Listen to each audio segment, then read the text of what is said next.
بسم اللہ الرحمن الرحیم۔ میری امت کا محدث کون؟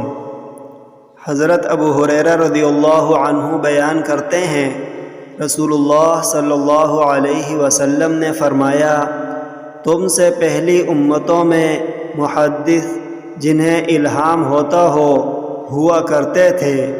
اگر میری امت میں کوئی شخص محدث ہوتا تو وہ عمر ہیں۔